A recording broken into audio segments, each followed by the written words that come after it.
Luc chapitre 2.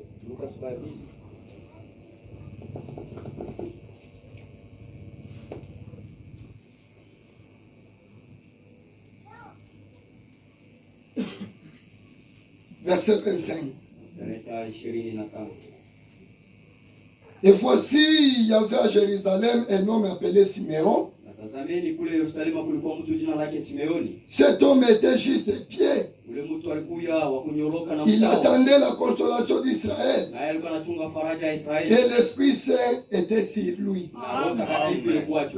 Il avait été divinement averti par le Saint-Esprit qu'il ne mourrait point avant d'avoir vu le Christ du Seigneur. Il veut au temple poussé par l'Esprit.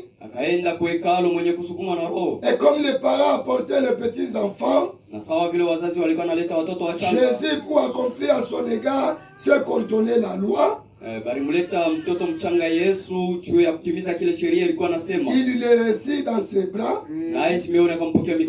bénit Dieu et dit: maintenant, Seigneur, tu laisses ton serviteur s'en aller en paix selon ta parole. Car mes yeux ont vu ton salut. Salut que tu as préparé devant tous les peuples. Lumière pour éclairer les nations. Et gloire d'Israël ton peuple. Son père et sa mère étaient dans l'admiration des choses qu'on disait de lui. Siméon le bénit et dit à Marie, sa mère: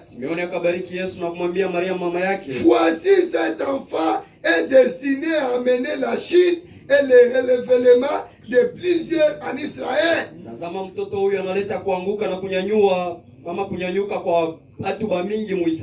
Et à devenir un sujet qui provoquera la contradiction.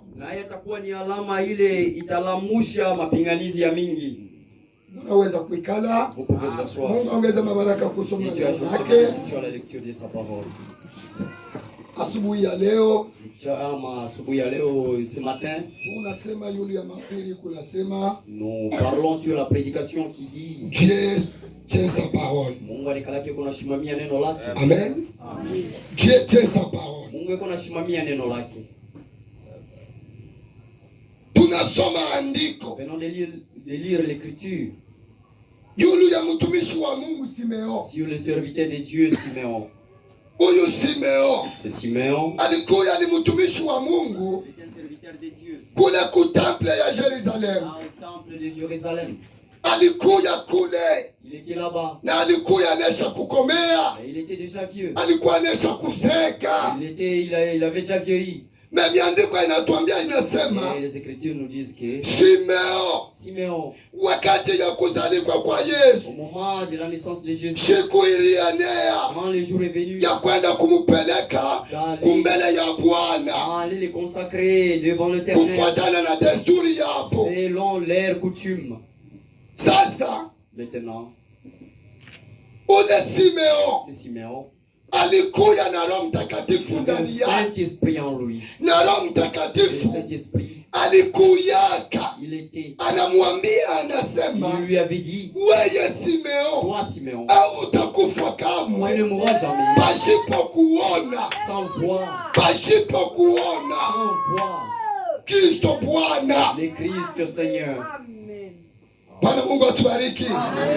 Na Simeon, et Simeon, ile sauti cette parole, ama ile malako, ou cette promesse, alichunga avait gardé na uhakika, avec la certitude, akiamini kusema, voyant, disant, huyu anasema haina mutu, hivi ni Mungu ya mwenyewe, hata hivi mimi naseka mishitakufa kamwe pasipo kuona Kristo du Seigneur.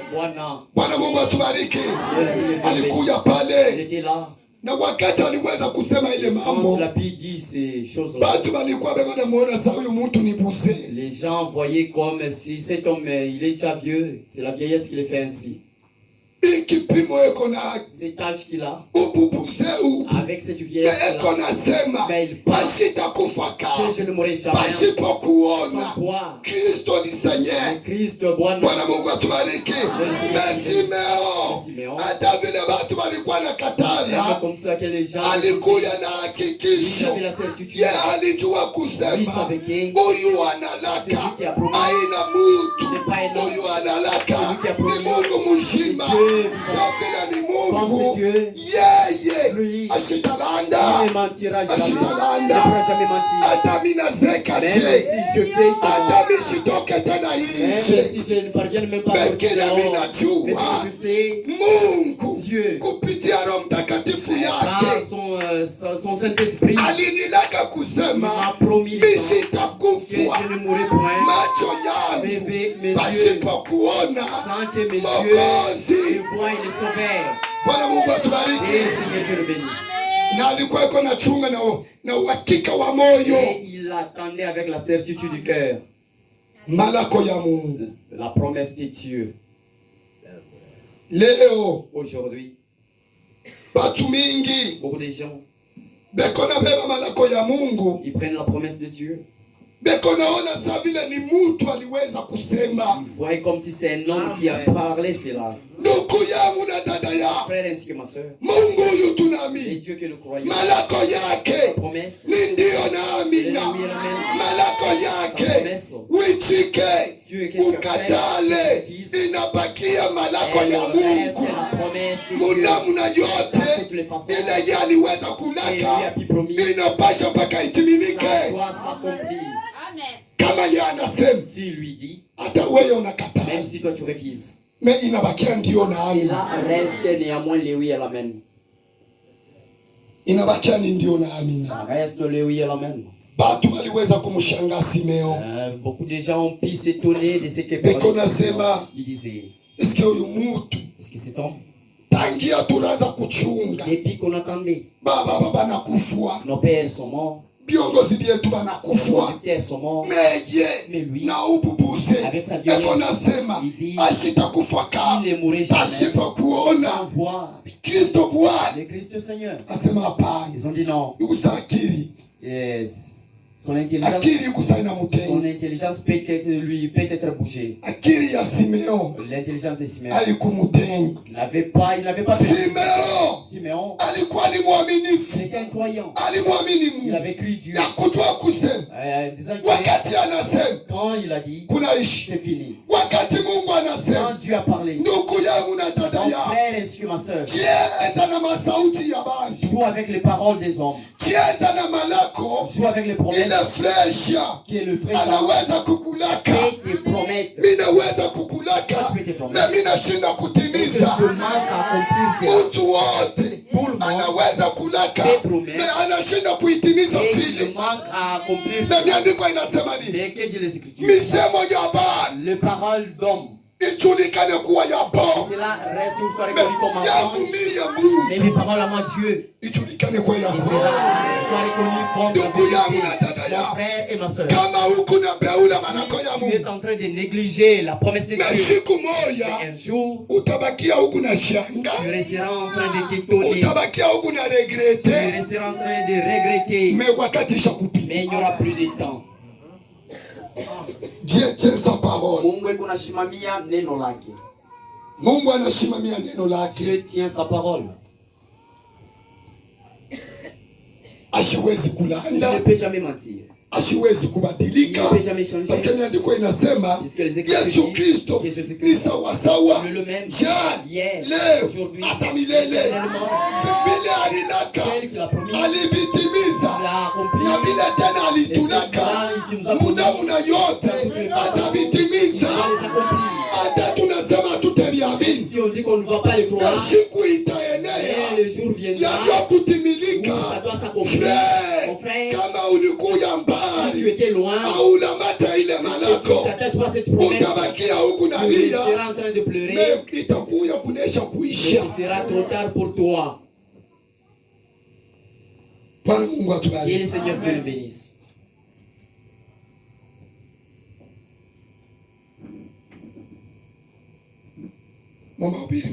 Dans la même prédication, Mungu iko nashimamia Dieu tient sa parole. Mungu iko nashimamia neno lake.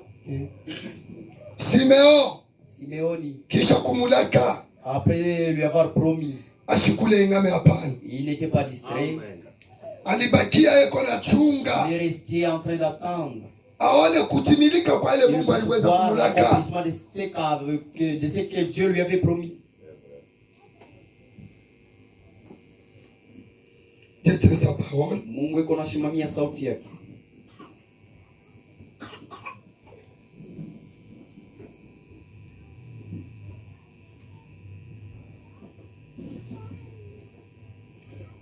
Tanzania 22. Kurasa ya 22. Paragraphe 22. Ukurasa wa 22. Considérez maintenant, étant donné que nous devons nous te pécher. Muangalie mzuri sasa hivi hapa tunapenda twende mbio. Imaginons-nous que c'est le lundi matin. Tujuazie kusema tuko msiku ya kwanza ya asubuhi. Et le vieux Simeon, na ule mzee Simeoni, notre personnage de ce soir, mtu letu kunazungumzia hii magharibi, quelque chose lui a dit de s'asseoir un petit moment. Kitu kimo fulani kilimwambia ekale kwa wakati mwa fulani. Oh! Japo, vous savez, munajua, nous allons très vite parfois. tukunaenda mbio mara nyingine. Il nous faut nous asseoir juste un petit moment. Inatupasha tukae tu kwa wakati mfupi. Nous courons et disons une petite prière pour moi. Tunaomba kutuna, tunasema maombi, tufanye maombi fulani. Mama, papa et les enfants, baba na watoto, nous nous levons très vite d'un bord et nous restons. Et nous restons pas là suffisamment longtemps pour que Dieu nous réponde. Tunalamuka kwa haraka mwile maombi na tuchungi hata kusema Mungu atujibu mwile tunaomba. C'est nous seuls qui parlons. Ni sisi wenyewe ndio tukunasema. Et nous ne donnons pas à Dieu l'occasion de parler. Tumupatie Mungu wakati ama bahati ya yeye aseme nasi. Amen. Amen. Simeoni. Nabii akonasema. Le prophète dit, aliweza kukaa. Qu'il a pu s'asseoir. Kitu kimoja kilimwambia kusema. Une seule chose lui a dit.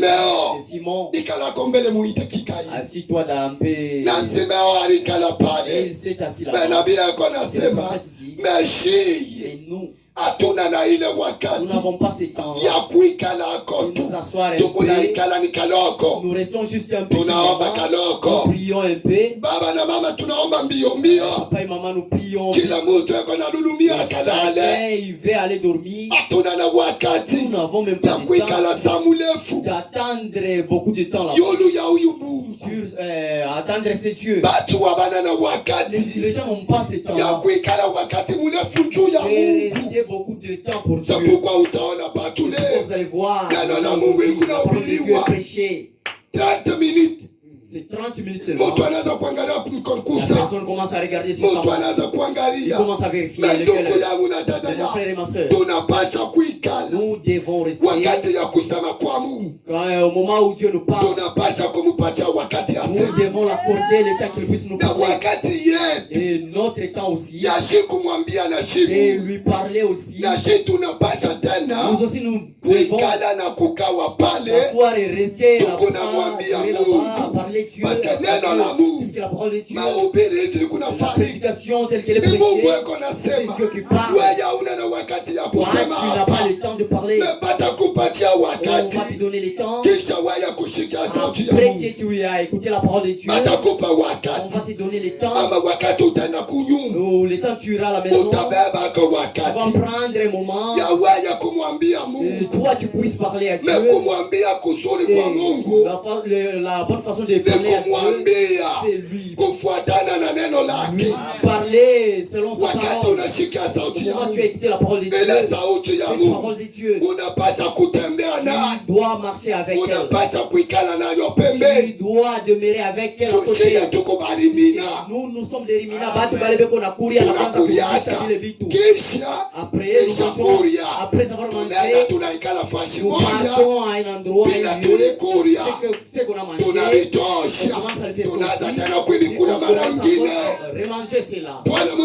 Et le Seigneur Dieu le c'est ça la parole. La parole de Dieu, si on te l'a prêché, tu ne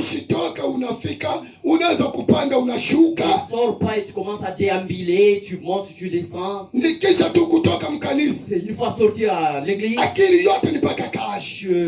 ta pensée c'est travailler c'est bien.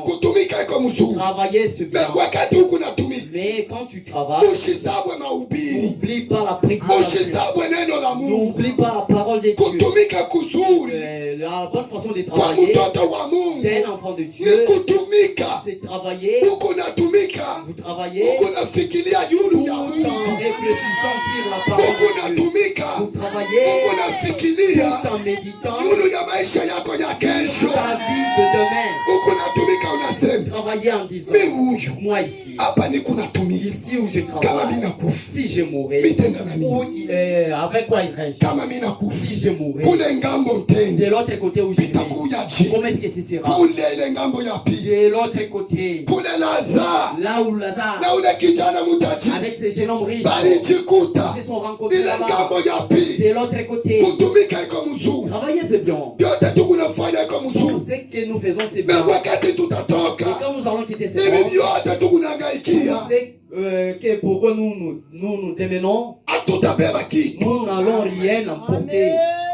Nous sommes pèlerins et voyageurs ici-bas. Nous sommes venus sans rien. Et il est évident que nous puissions rentrer sans rien. Frère, parce que si tu travailles et tu gagnes des millions et des millions, tu iras avec ça au ciel. Si tu mourais, tu iras avec. On t'enterrera avec quoi?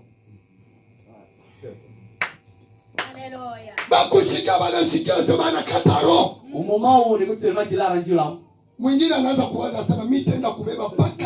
l'autre commence à penser que moi j'irai seulement sa veste là, c'est ce que moi je vais récupérer.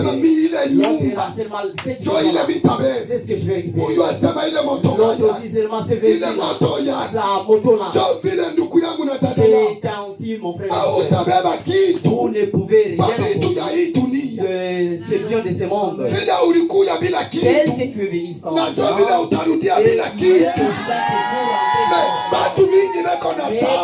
beaucoup oublient. Ils se sont tournés du côté de la vie de ce monde. Ils ont oublié que son âme a une promesse d'aller vivre. Ce corps ici, cette chair n'a pas la promesse d'aller vivre éternellement. Cette chair, sa promesse, elle est poussière et elle retournera à et tu refuses. C'est ça la parole de Dieu. Toi, tu te démènes pour la chair. Tu te forces pour la chair. Tu combats pour la chair. Mais sache que cette chair, même si tu la vêtis, même si tu l'embellisses comment, des cabellos qui coûtent très cher. Cherche seulement des bazars riches. Des belles robes qui coûtent très cher. Des $300, $350. C'est ça des bazars riches. Vous te menez pour cela. Mais sachez que tout comme la chair est poussière, au moment où il est temps, où tu dois quitter ce monde, tu es vêtu de ces bazars riches, mais la chair va te décevoir. Il va te décevoir. Et le Seigneur Dieu le les corps, la chair va te décevoir. Frère Branham dit, La question qui se pose aujourd'hui, beaucoup de monde et beaucoup d'églises,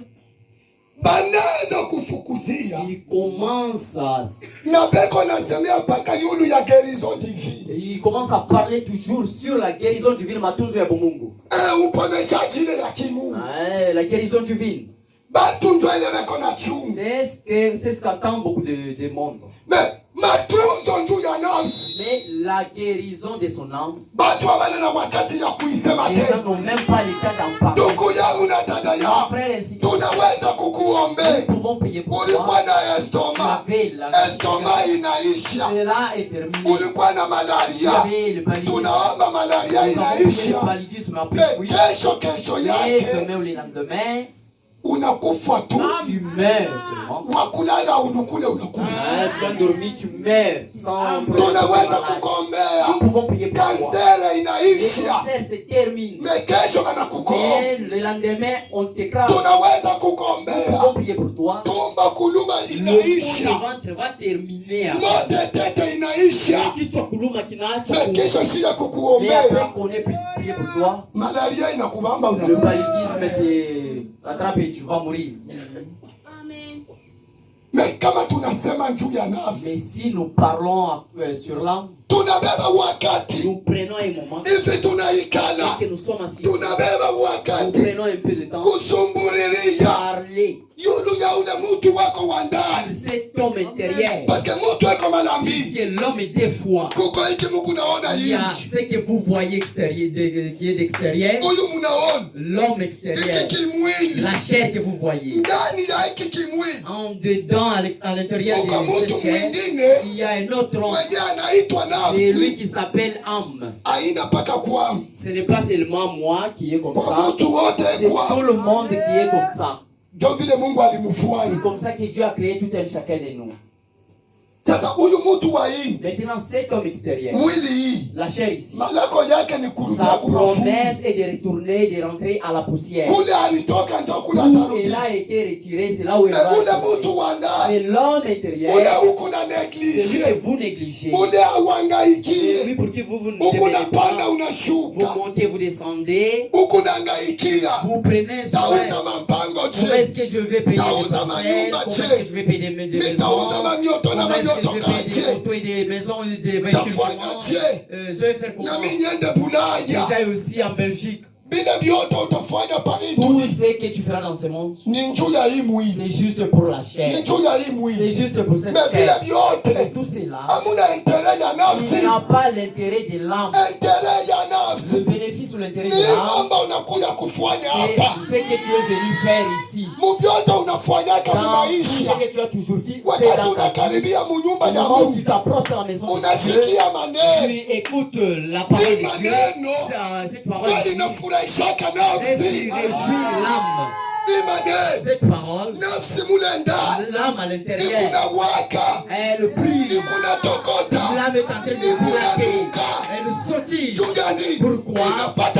Il a reçu sa nourriture. Maintenant, regarde-toi. C'est moi-ci. Nous partons vers la dernière semaine. Combien de fois es-tu venu à l'église?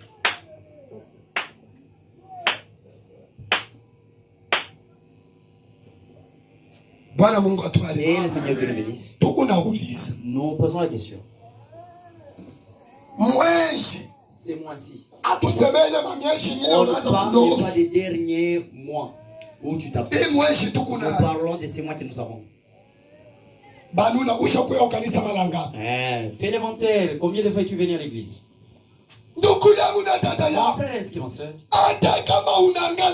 Même si tu brilles dans la chair et que tout le village te voit et tremble, et ils ont peur même de toi. Personne ne peut s'approcher de l'homme. À cause de la vie que tu as gagnée. Sache que si tu ne te mènes pas pour l'âme, dans ce village, c'est toi qui souffres.